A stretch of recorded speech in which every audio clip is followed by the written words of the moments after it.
The Mandalorian was created by Jon Favreau and is a series that is now streaming on Disney Plus. This is season 1, and I'm going to give my thoughts, my take on this season, and I'll tell you if I think it's worth watching. And I'm already going to tell you already, it is worth watching. This is a fantastic show, and I loved every second of it, really. The show tells the story of the Mandalorian, a bounty hunter who has to retrieve a target, but his morality gets in the way of the mission. So he abandons the bounty hunter code and takes the target with him along on his adventure.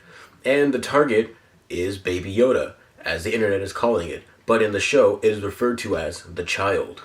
So you follow the Mandalorian and the child throughout the 8-episode season. You meet new characters, you go to different planets, you have fun action scenes, and it's a fantastic show. What I love most about the show is the Mandalorian himself. He is a great hero. He is a great protagonist. He's just a guy, really. He wasn't born into the Mandalorian tribe.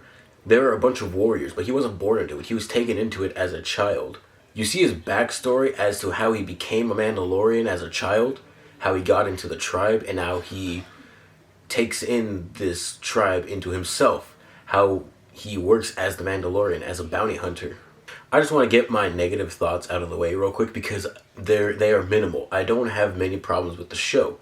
One of them being how some of the filler episodes don't really go into the overall plot, as there are many episodes that fit into the overall plot of the show, that being the Mandalorian having to take care of the child.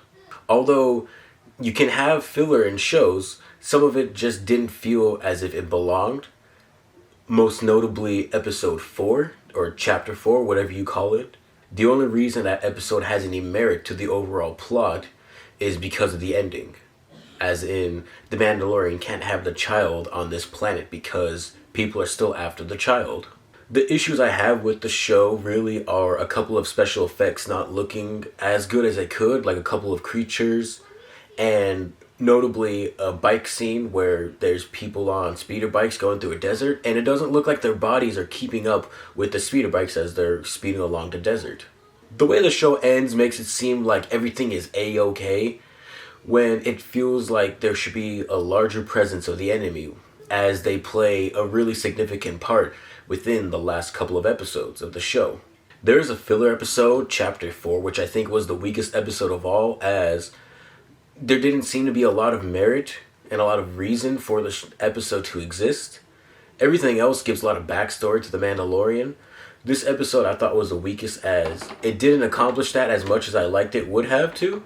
Besides that, I really don't have much issues with the show, because I think this is a fantastic show. The Mandalorian, or as he goes by Mando sometimes, is such a great character because he struggles. You feel his struggles. You understand the reason why he is the way he is.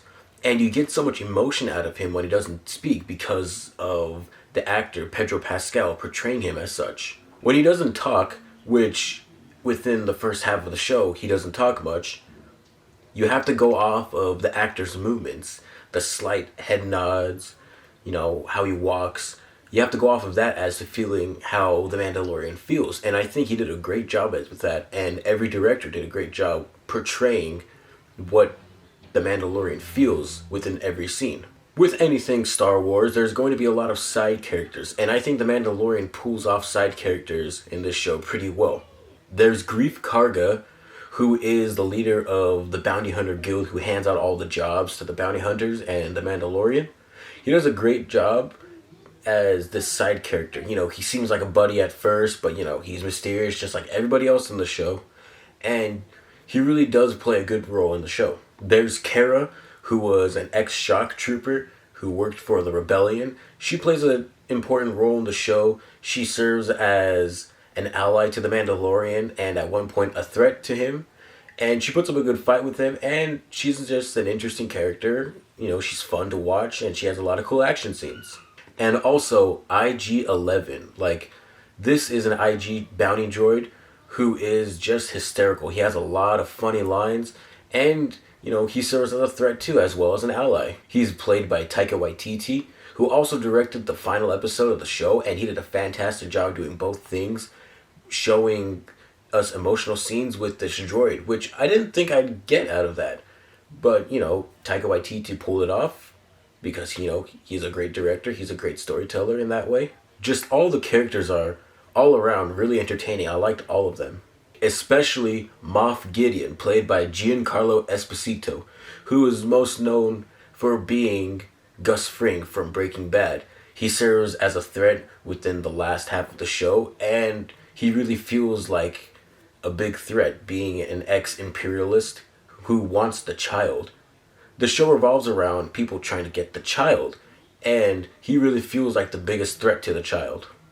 Even more so than the ex-imperialist who wanted him in the first place, who was working for Moff Gideon. The score by Ludwig Göransson, I believe that's how you say his name, is really good. The main theme, especially, The Mandalorian, is what it's called, is really awesome, and it makes the entire show feel like a western. It's played mainly in the beginning of some episodes, the intro to some of the episodes, and it's the outro with the credits being played with a lot of storyboards for the show. A lot of the music for the show is actually really good. It helps set up emotional scenes, tense scenes, suspenseful scenes, some comical scenes. It's all there. Ludwig Göransson is a fantastic composer, as he is most notable for working on his score for Black Panther and Creed.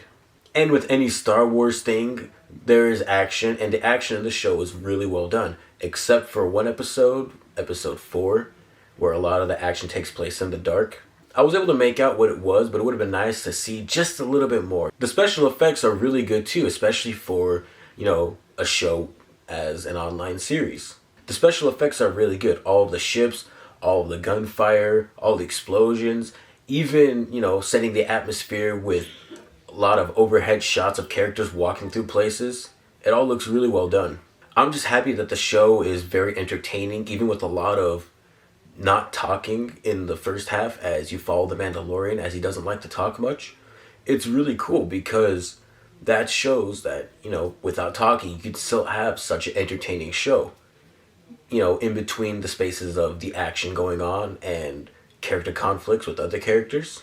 There's a lot of big names attached to this.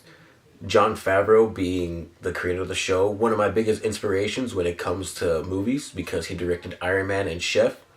Very enjoyable movies of mine. Iron Man being one of my biggest inspirations because I want to, write and direct superhero movies. There's Deborah Chow, who's most known for directing a Lifetime movie, Flowers in the Attic, which is a remake of this movie with the same name, which is an adaptation of a book. She does a really good job as she directs some of the best episodes of the show so far. There's Taika Waititi, who's most notable for directing Thor Ragnarok. And he's also directed What We Do in the Shadows, which is a great comedy. If you haven't seen it, go check it out. And he just directed Jojo Rabbit. He voices IG-11 and directs the last episode of the show. He does a fantastic job doing so. There's Rick Famuyiwa, who is the director of Dope, which is also another fantastic movie you guys should check out. Dave Filoni directs a couple of episodes, the first one and I believe episode 5, The Gunslinger. Dave Filoni worked on Star Wars The Clone Wars, and I was very excited to see what he'd bring to the show, and I think he did a great job directing the episodes that he did. Also, Bryce Dallas Howard directed an episode, episode 4, which I would say is my least favorite, but I don't hate the episode. I don't even dislike the episode. I like the episode. It's just I think it's the least powerful episode out of the bunch. All in all, The Mandalorian is a fantastic show, and I think everybody should check it out because it is the best thing that Disney has done with the Star Wars property.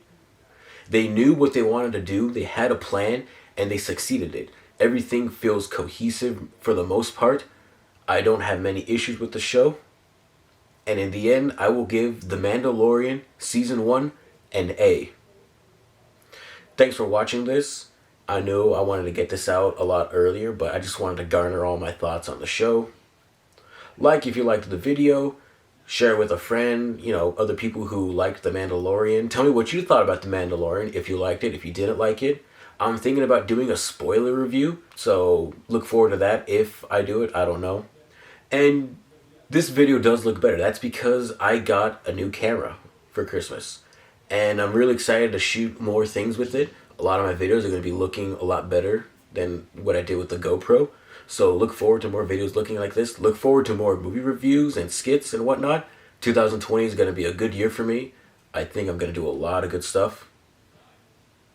So thanks for watching this, and I'll see you all next time with more enjoyable content like this. Bye.